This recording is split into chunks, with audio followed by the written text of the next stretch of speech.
இன்றே டவுன்லோட் செய்து உங்கள் ஃபேவரட் ஷோக்களை என்ஜாய் பண்ணுங்க. செந்தூரா நகையை வித்து ஆஸ்பத்திரி கட்டிட்டு என்ன பழனி முருகன் மாதிரி செந்தூரானியும் என்ன ஆண்டி கோலத்துல இங்க உட்கார வைக்க போறானே? நான் நகையெல்லாம் விக்கலாம்னு சொல்லவே இல்லையே. முருகன் நகை எல்லாம் லாக்கர்ல இருக்கலாம். லாக்கர்ல இருக்கிற நகைய அப்படியே பேங்க்ல அடமானம் வச்சா வட்டி ரொம்ப கம்மி. அந்த பணத்தை வாங்கி ஆஸ்பத்திரி கட்டி அந்த ஆஸ்பத்திரியில வர்ற வருமானத்தை வச்சு அப்ப நகையெல்லாம் மீட்டுலாம்ல. ஆஸ்பத்திரியில வர வருமானத்தை வச்சு நகையை மீட்டா நகையும் அப்படியே இருக்கும், நமக்கு ஆஸ்பத்திரி மிச்சமா போயிரும். நல்ல ஐடியாவா இருக்க பிரசிடண்ட். இல்லையா, அவன் ஏழைகளுக்கு ஆஸ்பத்திரி கட்டுறேன்னு சொன்னான், அதுவும் மலிவான வைத்தியம்னு சொன்னான்.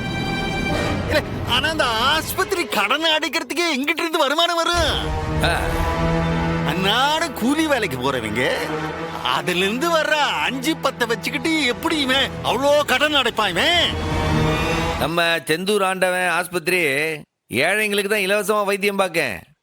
ஆனா காசு இருக்கிறவங்க கிட்ட காசு வாங்கி தானே வைத்தியம் பார்க்க. ஏழையா இருந்தாலும் சரி பணக்காரா இருந்தாலும் சரி ஒரே மாதிரி வைத்தியம் தான் அங்க கொடுக்க போதும். என்ன இருக்கிறவங்க கிட்ட காசை வாங்கி அந்த காசை வச்சு நம்ம லோனை அடைக்க போதும். அதுதானே நம்ம திட்டம். இது எப்படி இருக்கு?